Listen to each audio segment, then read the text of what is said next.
देवाधिदेव 1008 मूल नायक श्री चंद्रप्रभ भगवान की, देवाधिदेव 1008 चिंतामणि श्री पार्श्वनाथ भगवान की, मांगी तुंगी से मोक्ष पधारे श्री राम भगवान की, परम पूज्य आचार्य भगवान श्री रविशेन स्वामी की, परम पूज्य अभीक्षण ज्ञानोपयोगी आचार्य भगवान गुरुवै श्री वसुनंदी जी मुनिराज की। देख रहे थे राजा रत्नश्रवा और रानी केकसी, जिन्होंने एक पुत्र को जन्म दिया और उसका नाम पड़ा दशानन। पुनः काल क्रम से उनकी 3 संतानें और हुईं। रावण के पश्चात भानुकर्ण नाम का पुत्र, उसके पश्चात चंद्रनखा नाम की पुत्री और उसके बाद विभीषण नामक पुत्र हुआ। इस प्रकार 4 संतानें केकसी को प्राप्त हुईं। समय बीतता गया, बालक वृद्धि को प्राप्त होते गए और फिर एक दिन मातृगोद एक बारी दशानन देख रहा था गगन सुआंगन, तभी वैश्रवण जाते देखा मौसी का वो पुत्र अनोखा, निशासन अनुगामी की कथा सुनो शिवगामी की। वीर महावीर बोलो जय जय महावीर, वीर महावीर बोलो जय जय महावीर। एक बार दशानन अपनी माता की गोद में बैठा हुआ था। निकट में विभीषण भी बैठा हुआ था और दशानन ऊपर आकाश की ओर टकटकी लगाए देख रहा था।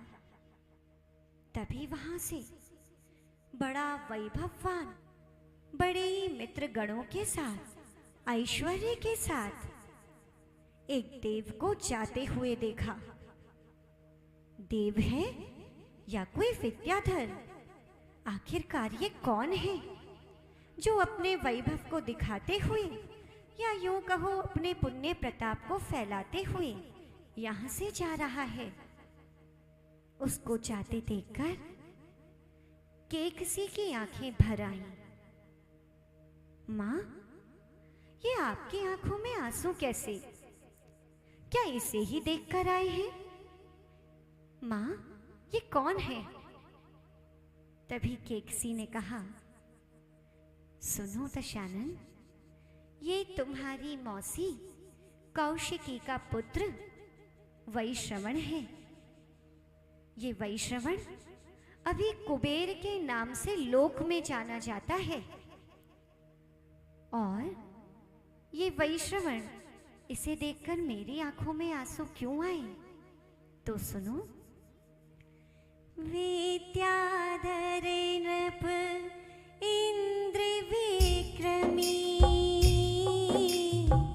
इंद्र समान भोगता लक्ष्मी, तब दादा के भाई थे माली, मारे उन्हें लंका हथियारी, जिन शासन अनुगामी की कथा सुनो शिवगामी की। वीर महावीर बोलो जय जय महावीर, वीर महावीर बोलो जय जय महावीर।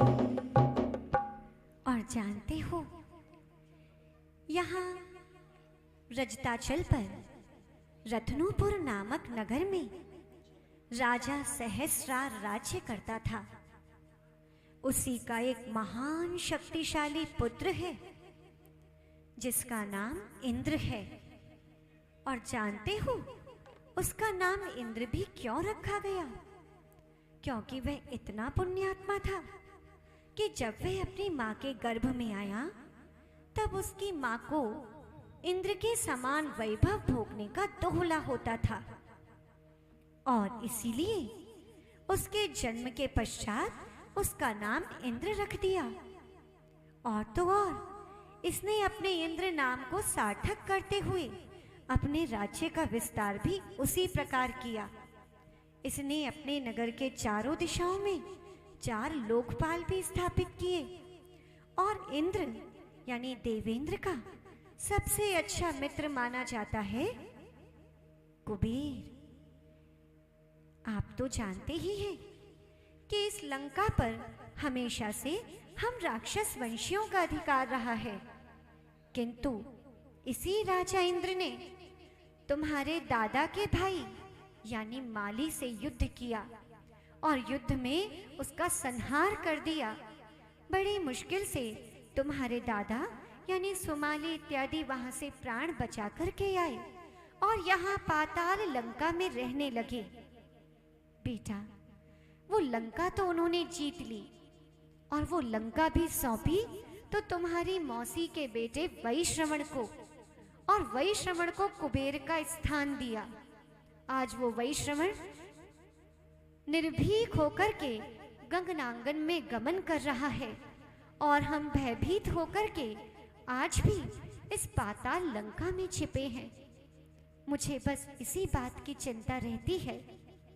मेरी यही सोच करके आंखें भीग गईं, क्या हमारी लंका कभी हमें वापस नहीं मिलेगी? या कौन पुण्यात्मा आएगा, वंशावली में कौन होगा जो हमारी इस लंका को वापस ले पाएगा? तभी मां आगे कहती है, सौंपी वैश्रवण को फिर लंका,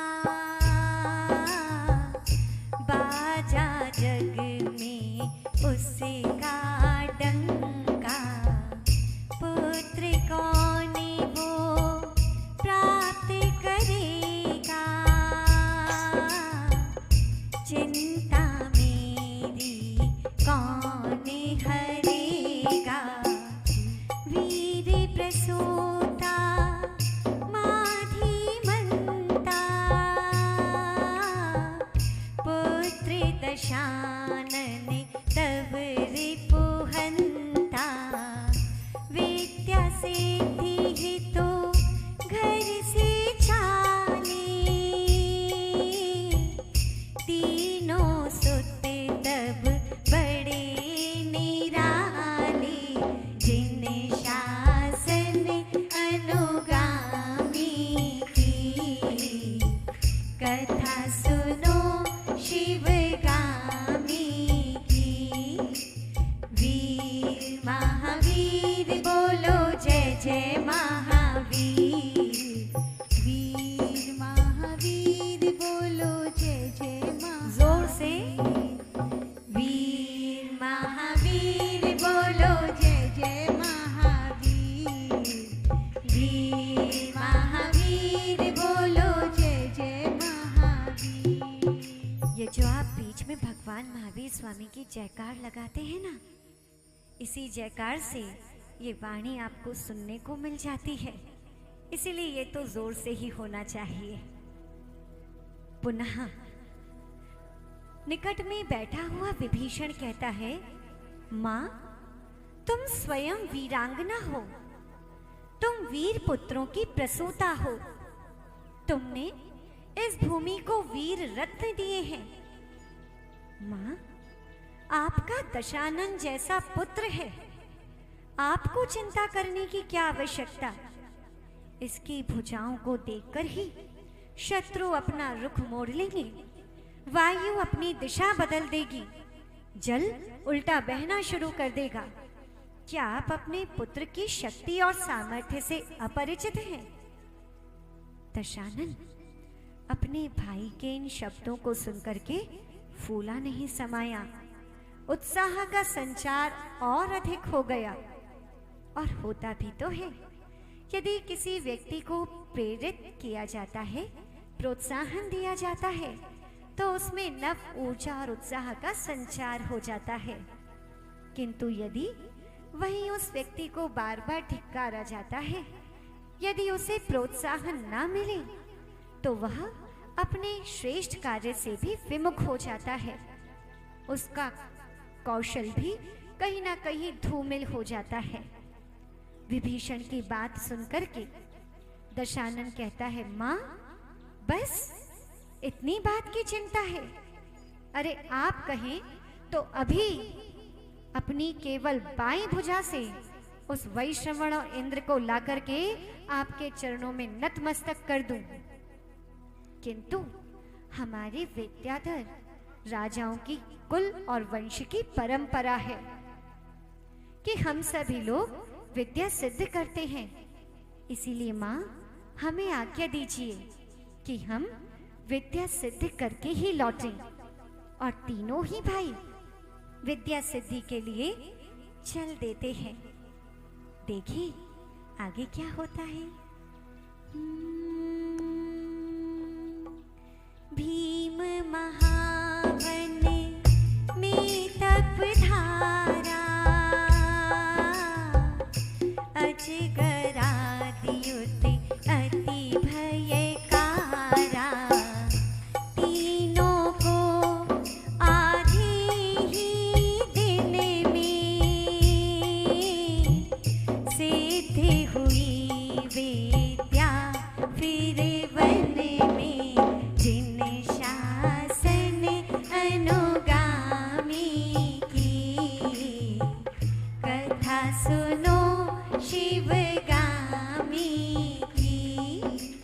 वीर महावीर बोलो जय जय महावीर। वीर महावीर बोलो जय जय महावीर। और तीनों ही पुत्र यानी दशानन, भानुकर्ण और विभीषण बड़े ही उत्साह के साथ, निर्भयता और साहस के साथ भीम नामक भयानक महावन में प्रविष्ट कर जाते हैं, जहां पर सोते हुए अजगरों की श्वास से वहां पर पेड़ पौधे चलायमान हो रहे थे, जहां पर भयंकर पशुओं की आवाजें दूर से ही व्यक्ति में भय उत्पन्न कर रही थी। किंतु वे तीनों पुत्र बिना किसी डर के उसी महावन में, उसी अटवी में ध्यान में बैठ जाते हैं, तप में स्थिर हो जाते हैं। तप में तो वो सामर्थ्य है जिसको करने से व्यक्ति मोक्ष जैसे पद को प्राप्त कर ले।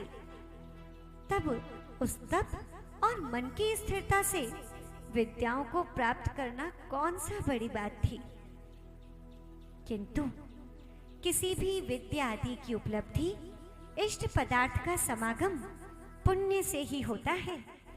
पुरुषार्थ बराबर बराबर भी हो, तब भी यदि पुण्य है तब तो उस वस्तु की प्राप्ति होती है, और यदि पुण्य नहीं तो वह वस्तु लाख कोशिशों के बाद भी उस व्यक्ति के पास पहुंच नहीं पाती।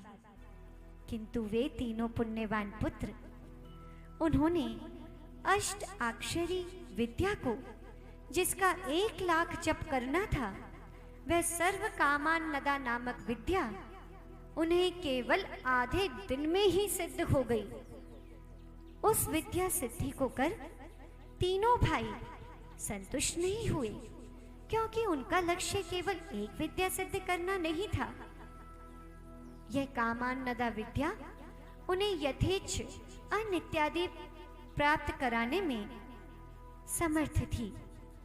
पुनः तीनों भाई 16 अक्षरी विद्या को वहां पर सिद्ध करने बैठ गए, जिसके 10,000 करोड़ जब शास्त्रों में बताए गए, तीनों निश्चल होकर के बैठ गए। किंतु हुआ क्या?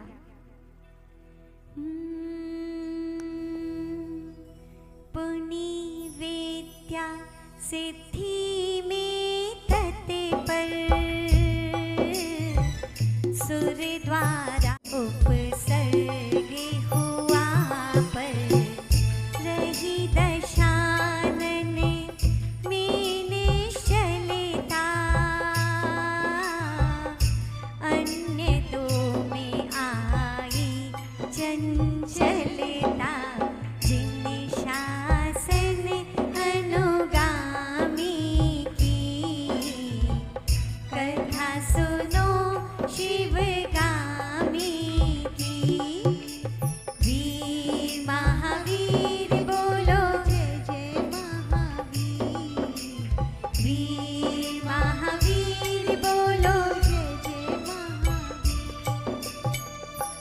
जब अपनी 16 अक्षरी विद्या सिद्ध करने में वो सभी भाई तत्पर थे, तभी जम्बू द्वीप का अधिपति अनावृत देव उस जंगल में अपनी देवियों के साथ क्रीड़ा करने पहुंचा। वे देवियां जब उन 3 पुरुषों को वहां तप में संलग्न देखती हैं, तब वे तीनों देवियां उनसे कहती हैं, अरे मानवों, कितना सुंदर शरीर है, कितना बलिष्ठ है, पराक्रम के पुतले ही दिख रहे हो, और चेहरे पर इस ओज कांति को देख करके आपको सामान्य पुरुष तो कहा ही नहीं जा सकता, और अंदाजा लगाया जा सकता है कि आपके पास किसी भोग सामग्री की कोई कमी नहीं। फिर आप यहाँ आकर के क्यों बैठे हो? चलो, हम भी तुम्हारे साथ चलेंगी। यहाँ आकर क्या करोगी? यहाँ रुककर तुम्हें कुछ भी प्राप्त नहीं होगा। देखो, हम स्वयं चलकर तुम्हारे पास आई हैं। किंतु उन देवियों के किसी भी शब्द का प्रभाव उन तीनों भाइयों पर नहीं पड़ा। पुनः उनके निकट जाकर अपने कर्ण फूलों से उन तीनों भाइयों को ताड़ित भी किया, किंतु उसके पश्चात भी वे तीनों तप में संलग्न रहे।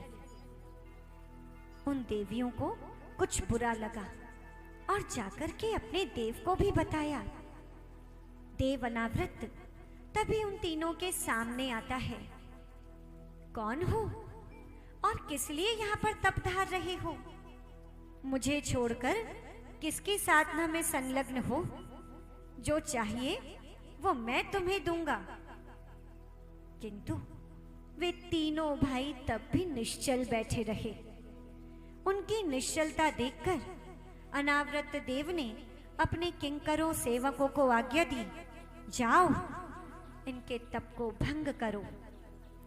और वे सभी किंकर स्वभाव से ही क्रूर थे, और जब स्वामी की आज्ञा मिल गई तब तो कोई यक्ष ऊपर से ऐसे गिरने लगा जैसे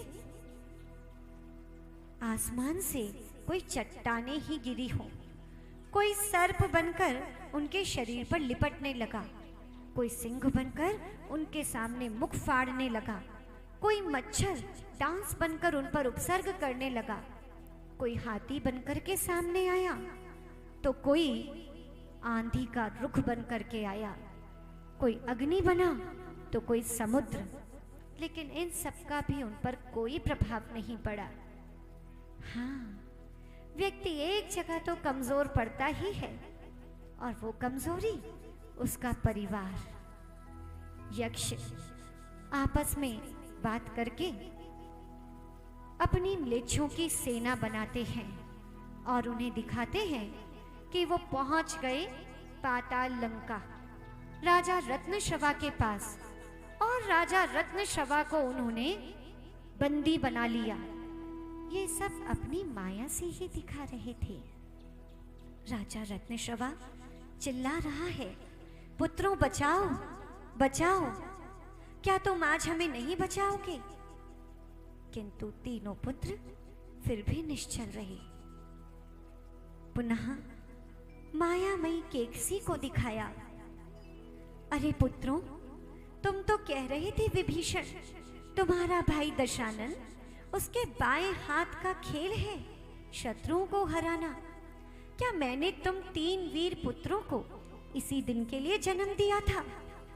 देखो मेरे साथ कैसा क्रूर व्यवहार हो रहा है।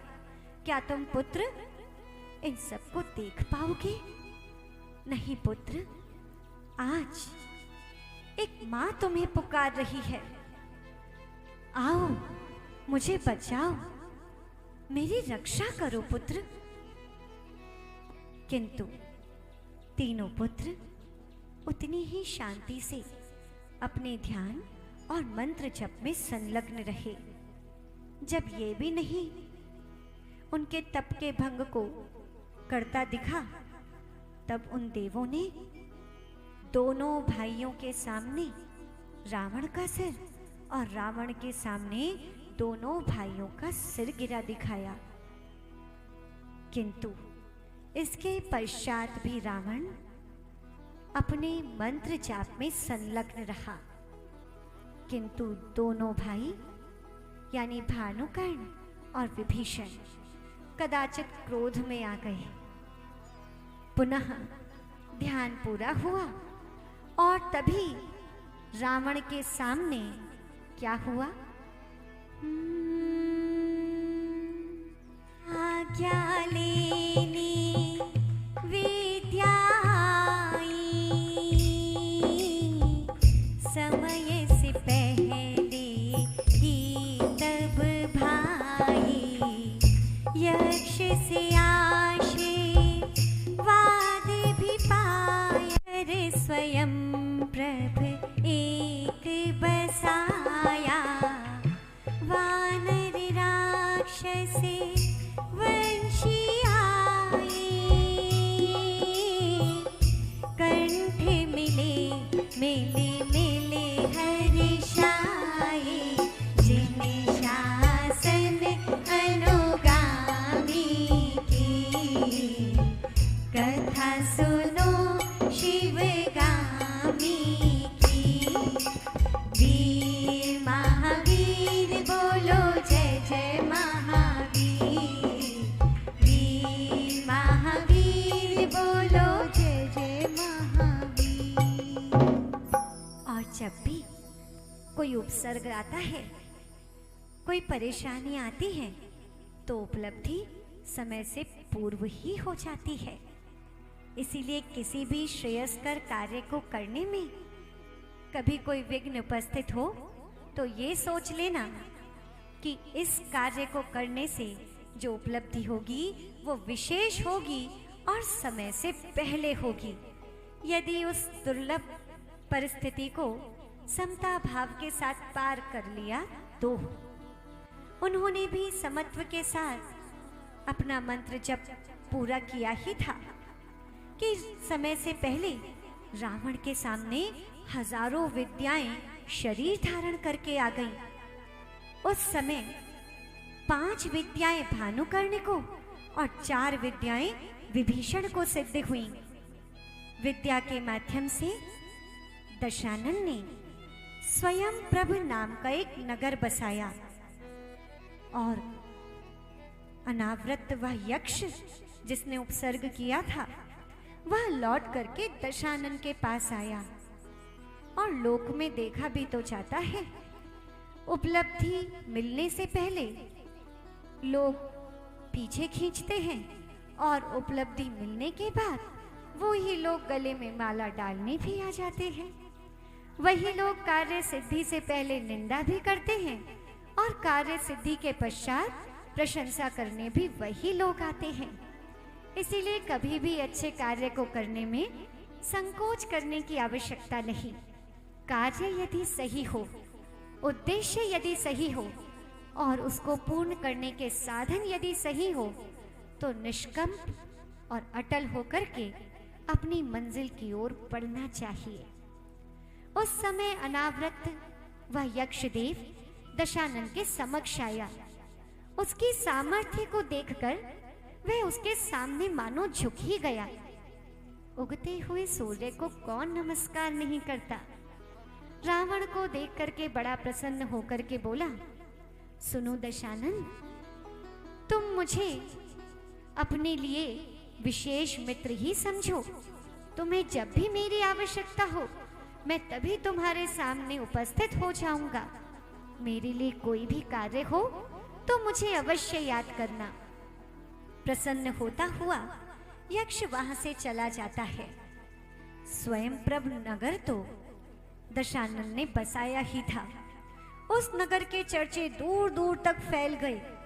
हमारे राक्षस वंश में कितने समय बाद कोई प्रतापी पुत्र आया है। वानर वंशी, अन्य राक्षस वंशी, राजा रत्नश्रवा सभी उसके पास स्वयंप्रभ नगर में आए। सभी लोग बड़े ही आनंद के साथ गले मिल रहे थे, बधाई दे रहे थे। बधाइयों का सिलसिला चला, समय आगे बढ़ा और फिर क्या हुआ? असुर संगीत नगर रचता चले, राजा मय नामक विद्याधर, मंदोदरी सुपुत्री प्यारी, संग दशानन के वो ब्याही, बनी दशानन की पटरानी, कुल 18 सहसे हुई रानी, जिन शासन अनुगामी की, कथा सुनो शिवगामी की। वीर महावीर बोलो जय जय महावीर, वीर महावीर बोलो जय जय महावीर। जब राजा दशानन की कीर्ति चारों ओर फैलने लगी, उस समय असुर संगीत नामक नगर जो विजयार्थ पर्वत पर स्थित था, जहां पर राजा मय राज्य करता था, और उस राजा मय और रानी हेमवती की बहुत ये पुत्री मंदोदरी। मंदोदरी को तो जानते ही हैं ना आप। सौंदर्य और बुद्धिमत्ता की अनुपम प्रतिमूर्ति थी। अपनी पुत्री को किसको दूं? मंत्रणा चल ही रही थी कि तभी राजा मय के मन में दशानन का नाम आया। आजकल उसकी कीर्ति बहुत फैल रही है। हजारों विद्याएं इतनी कम उम्र में सिद्ध कर ली, जरूर पुण्यात्मा पुरुष है। और यही सोच करके अपनी कन्या को पुष्पांतक विमान में बैठा करके पहुंच गया भीमवन, जहां पर दशानन रहता था। और उस भीमवन में बहुत बड़ा महल देखा। उस महल के 7वें खंड पर अपनी पुत्री मंदोदरी को लेकर पहुंचा। वहां पहुंच करके देखा तो सामने एक सुंदर कन्या बैठी हुई थी। उस कन्या को देख करके राजा मैंने पूछा, अहो देवी, क्या वन कन्या हो? कोई देवी हो या अकेले इस भयंकर वन में क्या कर रही हो? वह कन्या चंद्रनखा थी। चंद्रनखा ने कहा, आप आइए, अपना स्थान ग्रहण कीजिए। और ठीक भी है, कुलवानों की परंपरा भी है, घर आए अतिथियों का सम्मान करते ही है। और अतिथि देवो भव की ये परंपरा संपूर्ण भारत देश में विस्तार को भी प्राप्त है, और भारत में भी विशेषकर राजस्थान में। वह चंद्रनखा उनका आतिथ्य करती है, पुनः कहती है कि मैं दशानन की बहन हूँ। मेरे भाई ने चंद्रहास खड़ग सिद्ध किया है, और उसी चंद्रहास खड़ग की रक्षा के लिए भाई मुझे यहाँ चंद्रप्रभ जिनालय में छोड़ गए हैं और स्वयं सुमेरु पर्वत की वंदना कर लौटते ही होंगे। इतने आप यहाँ पर सुख से बैठिए। चर्चा चल ही रही थी कि सामने से ऐसा लगा जैसे साक्षात सूरज ही चला आ रहा हो, और कोई नहीं, वो कांति दशानन की थी। दशानन को देख करके राजा में खड़े हो गए, प्रसन्न हुए। तभी मंत्री राजा मैं के कान में कहने लगे, महाराज, आपने तो राजकुमारी के लिए बिल्कुल सही वर चुना है। इतने में वे मंत्री रावण को, दशानन को राजा मैं का परिचय देने लगे। परिचय प्राप्त कर दशानन से राजा मैं बोले, आपकी कीर्ति तो दिग दिगंत तक व्याप्त है, और यही सोचकर मैं आपसे वार्ता करने चला आया। दशानन ने चंद्र प्रभु जिनालय में भगवान के दर्शन किए और दोनों विजयार्थ पर्वत के समाचार प्राप्त कर ही रहे थे। वार्ता चल ही रही थी कि रावण की नजर उसी समय वहां पर बैठी हुई मंदोदरी पर गई। ये कौन है? इसको तो मैंने पूर्व में कभी नहीं देखा। ये श्री, री, धृति, कीर्ति, बुद्धि, लक्ष्मी, अप्सरा, देवांगना है कौन? ये सौंदर्य की राशि एक साथ आकर इकट्ठी कैसे हो गई? मंदोदरी को देखते देखते उसके सौंदर्य में आसक्त होता हुआ उसी के चिंतन में दशानन डूब गया। दशानन के मनोभावों को समझकर राजा मय ने भी अपना कार्य सिद्ध हुआ जाना और पुनः दशानन से कहा, हे वीर, हे तात, ये कन्या रत्न तुम्हारे लिए ही है। उस कन्या रत्न को प्राप्त कर रावण बहुत प्रसन्न हुआ और वह मंदोदरी अपने गुण, सौंदर्य, बुद्धिमत्ता के कारण रावण की पटरानी बनी। और रावण की कुल रानियां थी 18,000। क्रम से उसे कई कन्याओं की प्राप्ति हुई। और आगे क्या हुआ? नगरी कुंभपुरे भानुकर्ण था, नाम अतः वीर कुंभकर्ण था। 6 महीने ना सोता खाता, ना भक्ष्य से था कुछ नाता। शादी भानु करणी रचवाई, और विभीषण की भी भाई। जिन शासन अनुगामी की, कथा सुनो शिवगामी की। वीर महावीर बोलो जय जय महावीर। वीर महावीर बोलो जय जय महावीर। उस समय भानुकर्ण कुंभपुर नामक राज्य पर राज्य करता था। कुंभपुर नगर का नाम था और भानुकर्ण दशानन के भाई का नाम था। किंतु कुंभपुर के नाम से उस भानुकर्ण का नाम कुंभकर्ण पड़ गया। किंतु वो कुंभकर्ण बड़ा विवेकी था, धार्मिक था, देव शास्त्र गुरु के प्रति श्रद्धावान था। वो 6 महीने सोता था, 6 महीने खाता था। ये केवल लोक में फैलाई गई एक कुश्रुति है, किंतु ऐसा बिल्कुल भी नहीं था। और कुंभकर्ण मांस इत्यादि का सेवन करता था? बिल्कुल नहीं। क्यों करेगा?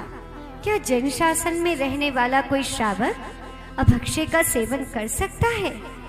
जिन धर्म को मानने वाला, देवशास गुरु के प्रति समर्पित कोई भी श्रावक यह कार्य कभी कर ही नहीं सकता। और फिर तो ये कुंभकर्ण महापुरुष था और जानते हैं ना, चरम शरीरी भी था। तब कुंभकर्ण के माध्यम से ये सब कार्य कैसे हो सकते थे?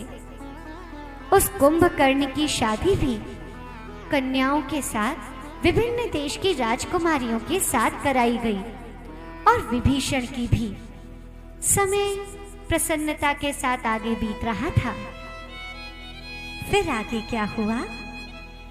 इंद्रजीत अरु मेघ सुवाहन, सुत के सूरज चंद सम आनन, मंदोदरी बहुत हर्षाई, काल बीतता यों ही जाए, जिन शासन अनुगामी की, कथा सुनो शिवगामी की।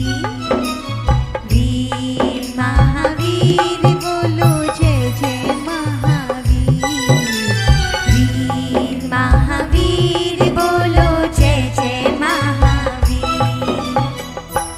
और उस बीतते हुए समय के साथ दशानन और मंदोदरी के 2 पुत्रों की प्राप्ति हुई, जिन दोनों की प्रसूति मंदोदरी ने अपने मायके यानी राजा मय के महलों में ही की। पहला पुत्र इंद्रजीत और दूसरा मेघवाहन। इन दोनों पुत्रों को पाकर के पूरे महल का माहौल ही बदल गया। पूरे महल में खुशियों की लहर छा गई।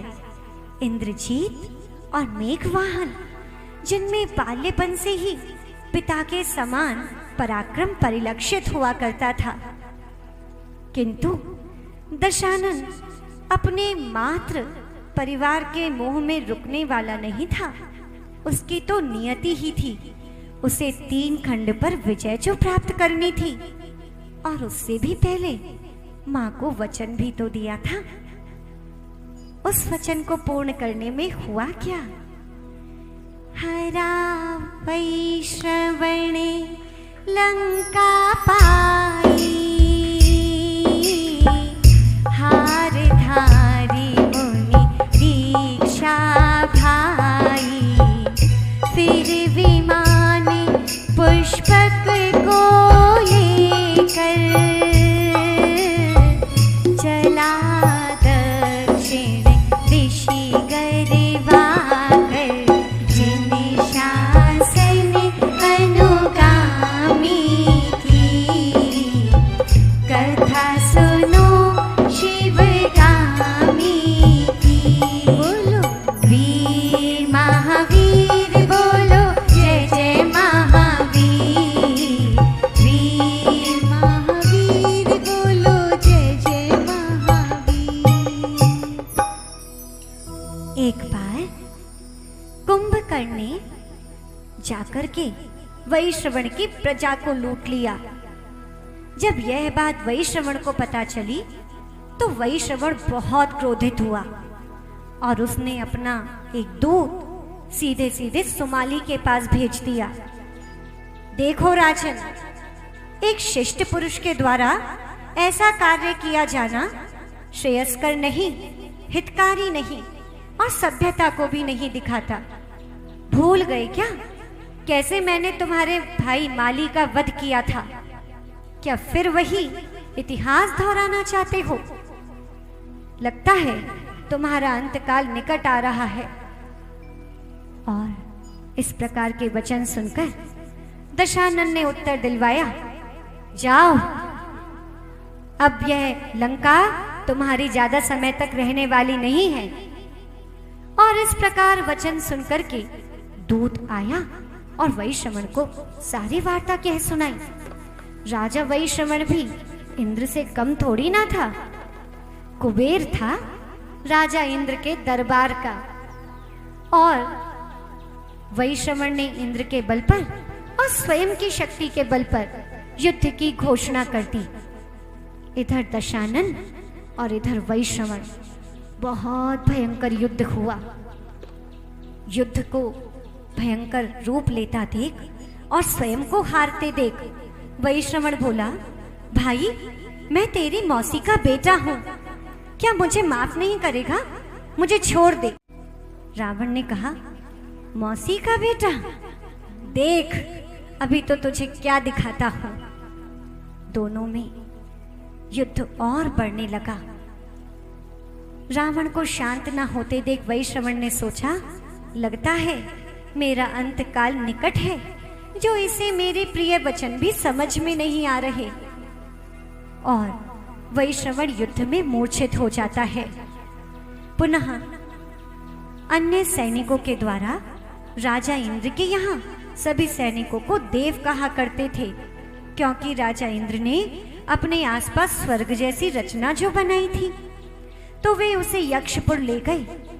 उसके शरीर का उपचार किया और उपचार के बाद अनित्यता का विचार कर वैश्रवण ने तो दीक्षा ले ली। और इधर दशानन अपनी लंका में प्रवेश कर गया। जो पुरानी लंका उन्होंने खोई थी वो दशानन को मिल गई, किंतु नियोग के अनुसार दशानन पुष्पक विमान में बैठकर अपने दोनों भाइयों के साथ दक्षिण दिशा की ओर प्रयाण कर देता है। विमान में बैठकर जा रहा है, जाने में वक्त लगेगा, तब तक हम भगवान महावीर स्वामी की स्तुति ही कर लें। वीर महावीर बोलो जय जय महावीर, वीर महावीर बोलो जय जय महावीर, वीर महावीर बोलो जय जय महावीर, वीर महावीर बोलो जय जय महावीर, वीर महावीर बोलो जय जय महावीर, वीर महावीर बोलो जय जय महावीर। बोलिए देवाधिदेव वर्तमान जिन शासन नायक भगवान महावीर स्वामी की। अब जब तक रावण दक्षिण दिशा में पहुंचेगा तब तक 24 घंटे शायद लग जाए, ना तो 23 घंटे। तब तक के लिए आप भी अपना कार्य कीजिए और आगे की कथा कल देखेंगे।